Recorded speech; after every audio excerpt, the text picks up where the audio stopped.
Hello lovely friends, how are you all doing today? I hope you're well.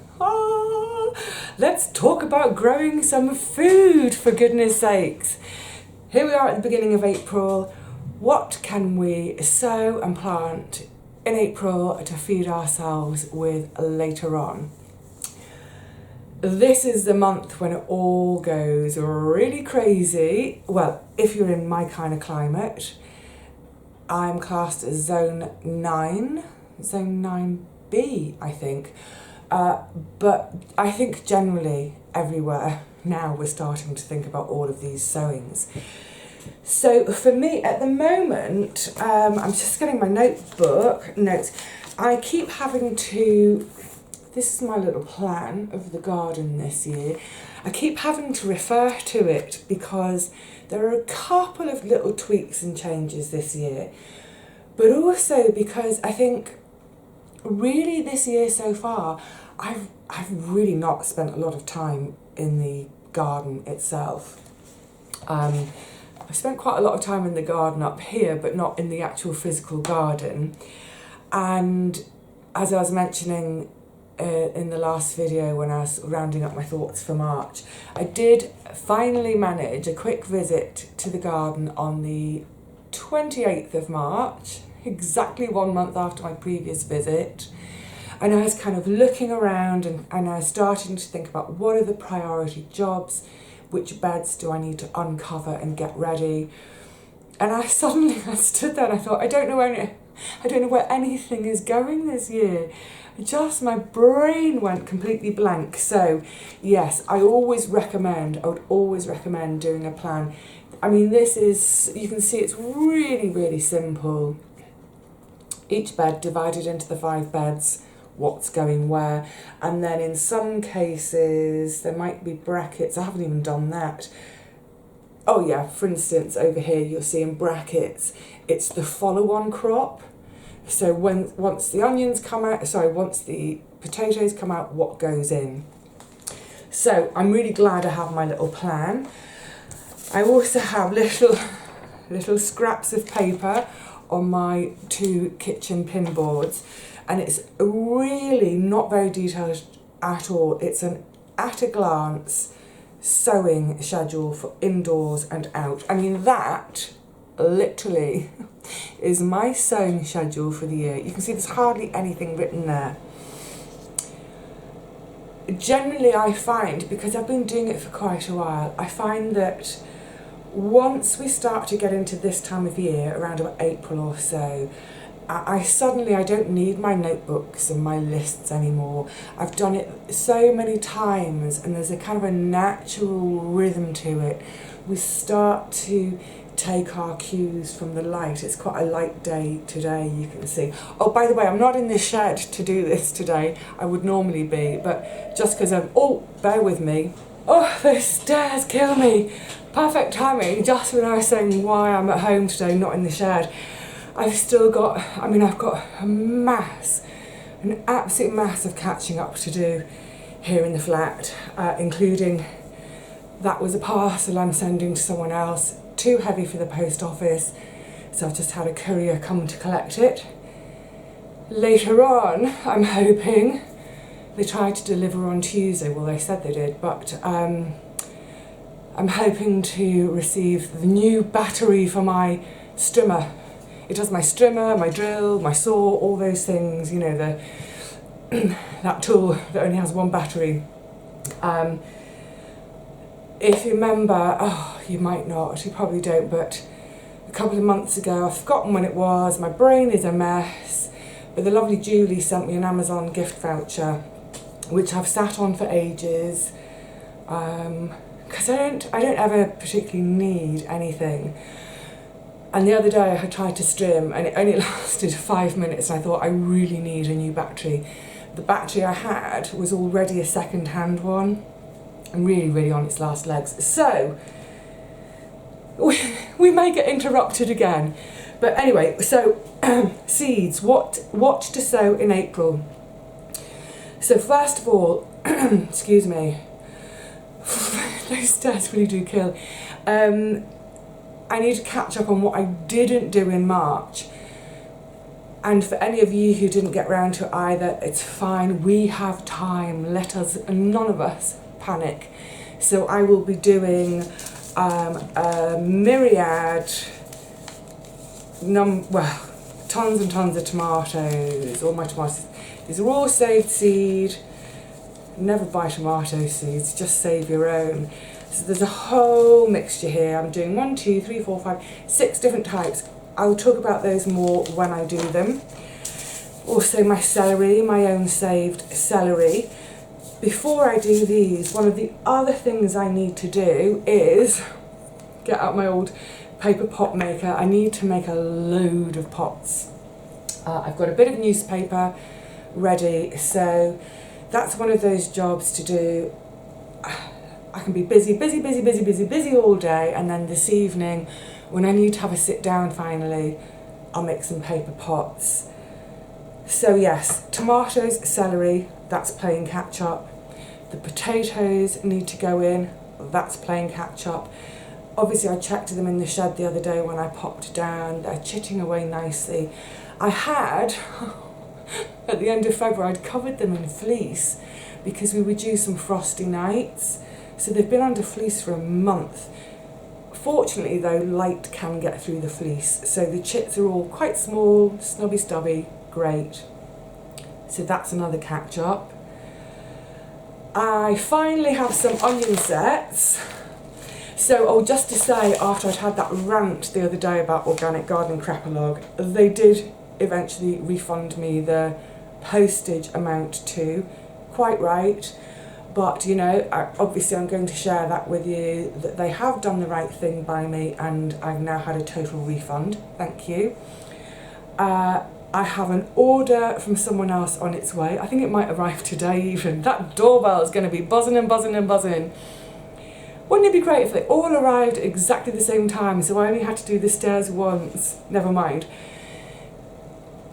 Subsequently, or between then and now, our gorgeous Paul of Richard and Paul has sent me a load of spare red barons. They're already down at the shed, I took them on Sunday. And then our lovely Tony has sent me his spare white onion sets. This is Stir On. I think I grew a couple of these a couple of years ago. I think Gary had some spare. But there's loads in there, look at that. So I reckon by the time my order comes, I'm going to be able to plant a whole separate bed of onions in one of our fallow plots, and we can give the entire lot of those to our local food bank, which will be amazing. So thank you, Paul and Tony. Thank you, I hope thank you when my order comes. It's around about April that I would normally plant my onion sets anyway. So, lots of bed prep to do in the coming weeks. So, indoors, tomatoes, celery, outdoors, potatoes and onions. That's going to kind of take care of what I would have thought of for March.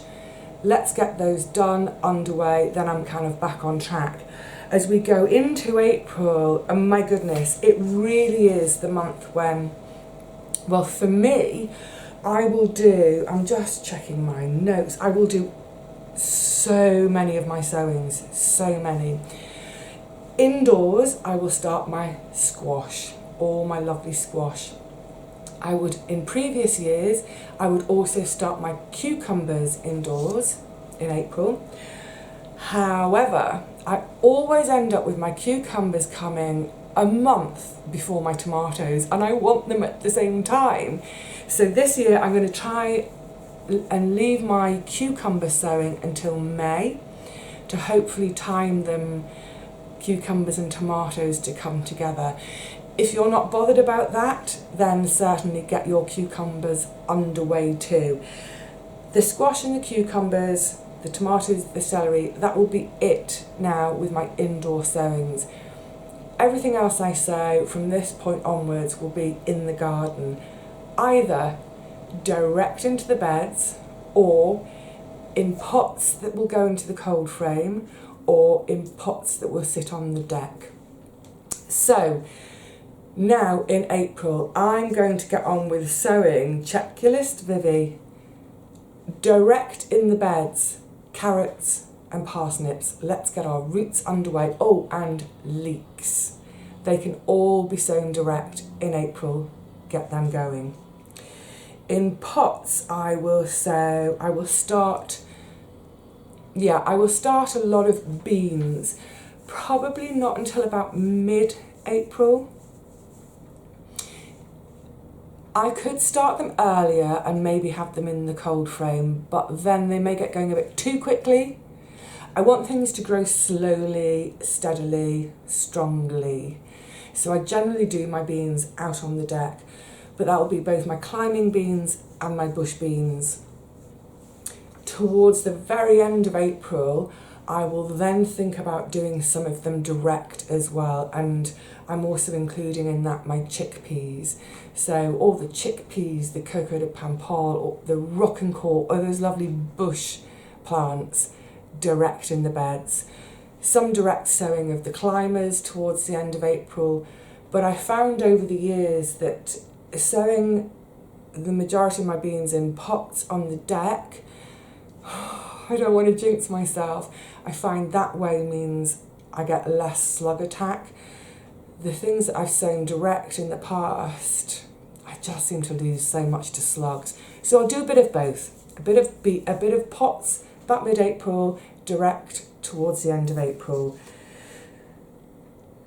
So yes, we've covered, carrots, parsnips, beans. I can do some more peas because the peas look a disaster. Those peas that were looking so beautiful, they've had no attention for a month. I don't think they're going to make it. I'll sow some more direct. My flint corn I will start. So if you're doing sweet corn or flint corn, get them going in April. They will be done in loo roll holders. Again, everything's in balance, whether do I put things in the cold frame or do I leave them on the deck. It mostly depends, it's a lot to do with daytime temperatures, because in the daytime we can get really, really quite warm this month, and I don't want things to cook in the cold frame, even with the windows open. So it might be that I could put them in the cold frame, but with some shade cloth. We'll see. That's one of those things I'm never going to say, do it this way, not that way. I always try to be a bit flexible. Really important this month, and this is thinking way ahead to next year's winter garden. This is also the month when I will get all my brassicas sown. So purple sprouting broccoli, ordinary broccoli, curly kale, cavollo nero, the whole lot will be sown this month. Sown them all in cells, and then later on in sort of 5-6 weeks time, hopefully they're big enough to start to prick out, then they will live in pots till about the middle of summer when the onions are harvested, and then the brassicas can go in. So it's that thing of continually thinking ahead. When one thing comes out, what's the next thing that's going to be going in? Do I need to think about that now? So like I say, April, it really is a busy month to be thinking not just what do I want for this summer, what am I going to have in the autumn, what am I going to have in the winter. And then that's sort of it for me in April. As we go into May, I will finish preparing beds, and that's when I'll start to do some more direct seeding out in the garden of things like the salad things, salad leaves, chard, beetroot, fennel, all those yummy things. But we'll talk about that as we get to May. So the important thing for sowing, beginning of April, tomatoes and celery. They're late, but we're not too late. If you haven't done yours yet, get them underway. You might just be able to squeeze some peppers in. I think only though if you're going to be growing your peppers in your greenhouse this year, because by the time we really need to, they're going to be harvesting around September, October. If you're only getting them going now, you're probably not going to get a harvest till November, too cold. So maybe try a couple, but never mind peppers, tomatoes and celery. Outdoors, get the potatoes in, get them out of the way, out of your mind, your onion sets, which you should have arriving by now too. Then as we go into sort of over the first couple of weeks of April, in a slightly more relaxed manner, we can start to think about things like our parsnips, our carrots, our leeks, direct sowing, our brassicas for next winter, get them sown in cells in trays. And as we go through April, as the weather gets warmer and warmer, the soil is getting warmer, we can start to think about all our beans and our peas, both in terms of sowing them direct and backups in pots, if like me you like to have a backup, and a few more peas if your peas have died too. So I think that's plenty for us all to be getting on with. Of course, there are all sorts of other things you could be sowing. Oh, sorry, and I forgot to mention, of course, squash. Don't forget to get your squash sorted this month indoors. Just thinking about that because Paul has just uploaded a video in his Grow Along series on growing courgettes. So that whole family, courgettes, squash, cucumbers, you could be starting now. My cucumbers are going to come later, hopefully to coincide with the tomatoes. So yeah, there's lots to sow and grow this month. If you're feeling a bit like me, go back to your plan, go back to the list of things you want to be eating and enjoying. Split the list into two. What is for starting indoors, what's for starting outdoors? If you're running a bit late on things, make those your priority. Otherwise, just ensure that throughout April you make the most of what free time you have, that time that you allocate for the garden, and just make sure you're keeping on top now of getting everything sown. What a crazy month. What a brilliant month. I love it. So I've got my work cut out, haven't I? I need to go make a load of pots. I need to spend, I think probably in terms of in the garden itself, we'll pop down there soon. We'll have a tour to just see where everything is at the beginning of April and to think about what the immediate priority jobs are, and we can garden together in that way too if you're having your first garden this year. And then hopefully after this first week of April is over, we can kind of just relax a little bit and go, you know what, it's okay. We know what we're doing. We've got a plan and we're going to stick to it. Hopefully. All right, lovelies. So I think next time you see me, we will be in the actual garden, doing some actual gardening, hopefully, or at least having a nosy around the garden to see what's what. So until then, please look after yourselves. Enjoy getting your lists organised, getting your head straight with what you're sowing. Enjoy getting all those beautiful packets of seeds out of their tins and ready to go. See you all again really soon, I hope. But for now, cheerio.